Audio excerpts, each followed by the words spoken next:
What you know about Retro Ghetto? Collecting and playing retro. Street Fighter on the Nintendo. I'm a veteran at this, not a pro. Lock into the Retro Ghetto. Okay, so made it in, and my plan of coming a bit later to avoid the rush and find some bargains, it might not have worked.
Okay, so about halfway round, it's taken me about an hour. It is still absolutely rammed in here.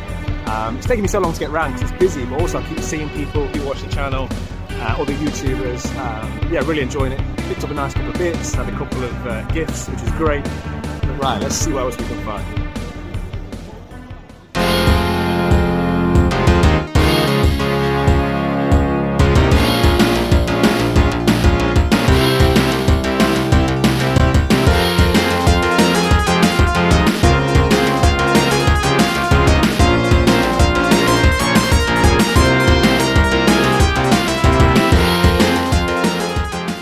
Okay, so we are one lap in. We'll attempt a second lap. It's still busy, it's getting warm in here. To take off the hoodie. But yeah, I've got some great stuff. My bag is beyond capacity, right? I should have bought 2 bags. So many great people here. Let's see what we can find on lap 2. I'm going for bargains, right? Sniff out some bargains.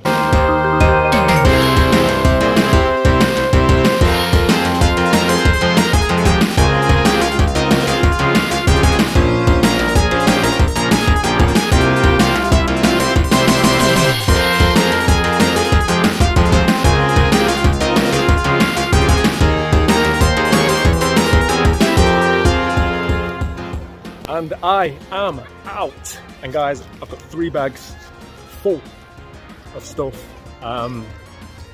It's kind of made me reevaluate how I thought about this gaming fair. I'll touch on it a bit more when we get back to the Retro Ghetto, but it's definitely changed my opinion today.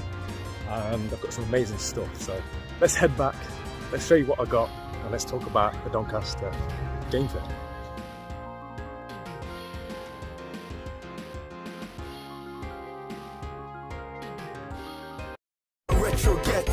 Okay, so I've made it back to the Retro Ghetto just as the sun is setting on this beautiful February day. It's been a very long day, full of video game hunting. Not only have I obviously been to the Doncaster Video Game Fair, I also spent my morning at the fantastic Doorway to Darkness, which is just down the road from the Doncaster Dome. Make sure you keep it locked to the Retro Ghetto for Sunday's vlog for that one, because that's an amazing shot, and I got some great pickups there too. However, before all of that, I've got a lot to show from the Doncaster Retro Games Fair, and I've got a lot to say about the event too, so stick around to the end of the video, and I'm going to be giving my thoughts on the event and how it's changed my opinion of these kind of events, hopefully going forwards. Retro Ghetto. Okay, I want to start the pickups by looking at these 10 Xbox 360 games. I picked this up at a store called Get Well Gamers. Get Well Gamers is a charity that focuses on raising money for children that are currently hospitalised. At their store they had loads of Xbox 360 games, and it was 10 games for just £5. I made my donation, went through all the games and tried to pick out 10 top titles. What I'm going to do with these is going to give these away to one of you guys. All you have to do to win this is just let me know in the comment section that you would like these Xbox 360 games, be subscribed to the channel, and preferably be UK based because of the cost of postage currently. And what I'll also do is I'll make sure that I put in the description the link for all the information for Get Well Gamers. If you win this, if you would like to make a donation towards that fantastic charity, that'll be fantastic. But yeah, I think I've picked some really nice games here. It's clearly a very good cause, so if anybody out there would like to support it, you'll find the information in my description box below. And before we get any further with the video, I want to give a massive shout out to everybody that took the time to stop me today and said that they were fans of the channel. You know what? It really means a lot. That's not just something that you say to say it. It genuinely means a lot when people stop me. They tell me how much they're enjoying the channel, how much they're enjoying certain things that we're doing here in the Retro Ghetto, the building of the Retro Ghetto 3.0. There's too many people to mention. I spoke to so many people, as I say, that watch the channel, so many other YouTubers, and I just want to give a massive shout out to everybody that I spoke to today. Thank you all so much for your positivity. And one of the people that I spent quite a bit of time talking to today was Eddie Rollercore, who was stalling there. Eddie selling off a large portion of his fantastic collection, so I knew he'd have some great games. Quite a few times I went there and just started chatting to him and Dylan, Hyper Trigger X, who was helping him store. And it wasn't until right at the end of the day that I actually had a good look at their games rather than just having a chat. First thing that I want to show is this. Eddie gifted this for RG Junior, so it's very kind of you, Eddie, thank you. And this is Danny Phantom, and he said to me, this is like a kid's shooter, but it plays like Ikaruga. And as soon as he said that, it set off this real sort of strange deja vu. The YouTube algorithm is a very strange thing, and I was in here as usual pottering around, moving games and stuff about. If you've seen my latest vlog, you know I've been doing some changes in the room. And the YouTube decided to randomly play one of Eddie's old pickups videos. And on this pickups video from a year or two ago, he was talking and showing this game. So yeah, it was very strange for him to then gift me this today. But yes, much appreciated, Eddie, and I'm sure little man will enjoy cutting his teeth in the world of shmups. I did also purchase a game from Eddie's stall, and that is Ivy the Kiwi. Ivy the Kiwi on the Nintendo Wii is a game that I've been pursuing for quite some time. This Nintendo Wii 2010 platformer was developed by Prope, or Prope, not sure how you pronounce it. Basically what you do is you lead a newborn bird, Ivy, to her lost mother. The unusual mechanic of this game is that you don't directly control the main character, you actually control the surroundings. So the character will be continuously moving across the screen and you have to use the Wiimote to move various obstacles out of her way to get from one side to the other and ultimately reunite this chick with her mother. I mean, what could be more wholesome than that? This is a game that I've been actively pursuing for quite some time, so it's always nice to find games like this. Sadly, this didn't have a manual. Eddie had it priced as such. Also, he knocked me some off and gave me a fantastic deal on this game. So Eddie, thank you very much for both the gift for little man and doing me a great deal on this. As I aforementioned, Eddie was being helped on his store by Dylan from Hyper Trigger X, and he said he had a gift for me. Now, he's got to stop giving me gifts because he'd already given me that Master P figure a few weeks back. But he knows how much I love hip hop. And when he gave me the bag, I didn't even want to look at it there and then. You know when you're almost lost for words? I saw a couple of items and I just didn't have the sort of superlatives or the vocabulary to thank him there and then. Was surrounded by people and I just said, look man, I really appreciate it. I'm going to look at this properly once I get home because, yeah, I just felt like I didn't know what to say. I didn't know how to thank him enough for this because I looked in the bag and I saw this. There's a House of Pain vinyl. There's also an Ice-T vinyl in here. There's a Beastie Boys vinyl. There's a couple more Supreme stickers.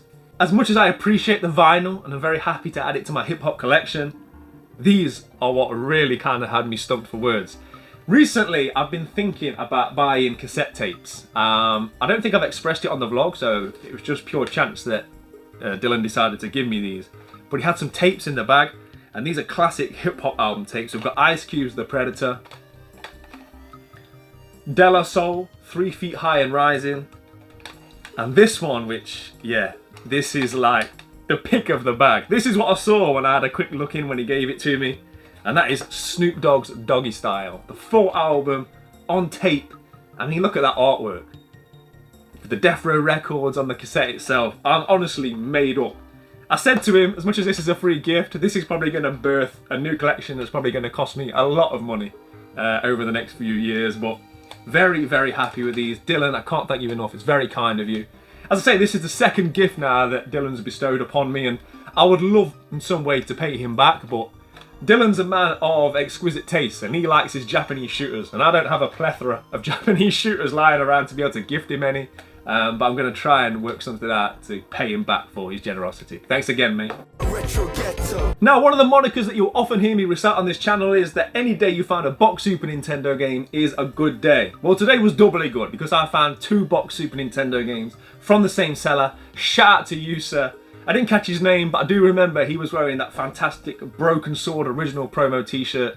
And if he let me, I probably would have bought the shirt off his back. So if you're watching, take that shirt with you to the next convention. I would definitely buy it off you if you're selling it.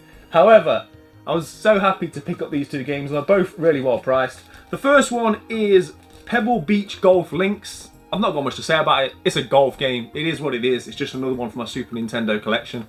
The only relevance this game has to me is that on a recent vlog, I tried to buy this from CX, but it didn't have a manual. And with the price he did for me on the other game, this ultimately cost me about a $5. It's just another game to add to the newly positioned Super Nintendo shelf, and it's in nice, complete condition. However, the pick of the 2 was definitely Home Alone. This is a game that I've had my eye on for some time now. Not only is this complete and in decent condition, it also comes with this Blockbuster video sticker. I love things like that. It's just pure nostalgia for me. This game was released for the Super Nintendo in the PAL territories in January 1992.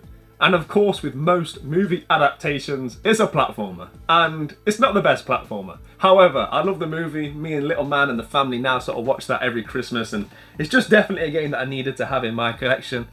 Unsurprisingly, you play as Kevin. And it's your job to stop the wet bandits from burgling your parents' house. I mean, it pretty much writes itself, right? As I said, just one that I really wanted to add to the collection. If you're watching, thank you very much for the fantastic deal, and just really happy to add 2 more boxed Super Nintendo games to the ever-increasing SNES collection. And lastly, before I give you my thoughts on the day itself, I've got to show you guys this. This is part of the TNC line, so it's the new Challengers line by a Hong Kong company called Big Boys Toys. If you've been watching the channel for any amount of time, you will know how much I love these figures. Not only do I enjoy collecting these, and Chun-Li was definitely one I felt that was a glaring omission, being a stalwart of the series and being my only female character to add to my set. But as I say, I've recently done a lot of game room changes, and I've got 3 sitting on one shelf and then 2 on the other shelf. And yeah, it's been driving me crazy, right? There's that perfect spot there where those collector's editions are. They just need another one of these figures. And now I have it. Now, obviously I haven't taken this out of the box or set it up yet, but you guys will have the advantage of seeing the overlay now. I absolutely love these things. I just think they display so well, being such a big Street Fighter fan. And yeah, she's just now filled that gap perfectly, and it's just another step closer to the Retro Ghetto 3.0 being perfect in my eyes. And yeah, very, very happy with this. I want to give a massive shout out to Craig. If you know, you know, right? He is one of the most generous sellers that you'll ever come across at these markets. He had this listed at £100, and I spent half of that on this, and I'm not saying that because he's done me a favour. I think he does everybody those same deals, right? He's just a very, very good seller, a top man, and we're going to be speaking very soon about hopefully buying something very, very big to add to the Retro Ghetto 3.0. But yeah, very, very happy with this. Thanks again, Craig. Retro Ghetto. So there we are, really happy with the pickups that I've come away from the Doncaster Retro Video Game Fair with. But I just now want to take a time to reflect a little bit on the event itself and how it's changed my perception. I've not been to the last couple of fairs at Doncaster. And the reason being is the last time I went, I just kind of came back and thought, you know what, it was okay, but I'm cheap. You guys know from watching the channel, the way I collect video games is I like to wheel and deal, I like to get bargains, and I'm such a sort of charity shop finder of games that I don't want to go to a convention or a market, queue up for hours, spend a large part of my day traveling to and from just to see games that I price sort of, you know, eBay or CEX or above. And yeah, it's just not the way I like to buy video games. I'm at that stage now where I want to buy things cheaper than the market value. Now, I'm not knocking people that don't want to do that. People like the ease of use. Everyone's got a different way of collecting, and that's fantastic. You do what makes you happy. But yeah, I didn't go to a couple, and then I was umming and ahhing about going today. So much so that I actually missed out on getting early bird entry tickets.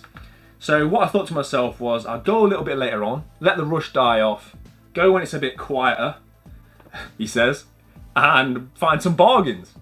Well, it didn't quite work out that way. I'd never seen it so busy. They were queuing, as you've seen on the footage, right back to the car park. But you know what? None of that mattered, because I had such a great day. And the reason I had such a great day was the people that were there. And irrespective of how good and how happy I am with the games and stuff I've come back with, it genuinely was the interaction with the sellers, other YouTubers, people that watched the channel, that made the day what it was. Even in that big long queue when I first got there, I thought, oh, it's going to take ages.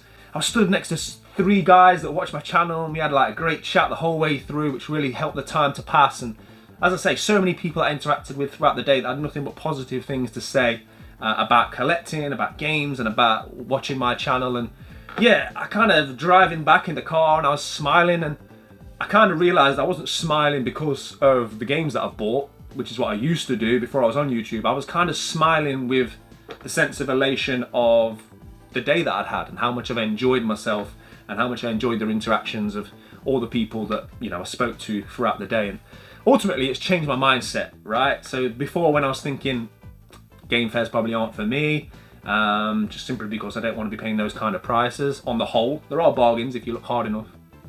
And I got some really good deals today. But yeah, it was more the interaction, it's more the people, it's more a lot of like-minded people congregating in the same place. And as busy as it was a great atmosphere. From all the sellers I spoke to, everybody seemed to be there to buy. I spoke to so many sellers that had full wallets and full purses from the amount of stuff they've sold, and I saw, you know, people leaving in their droves with bags full of stuff, and everybody just had this real sort of like big smile on their face. And it's definitely the most I've ever enjoyed a retro video games fair since I've been going to them, both before YouTube and since I've been making content for you guys as well. So yeah, all in all, a fantastic day.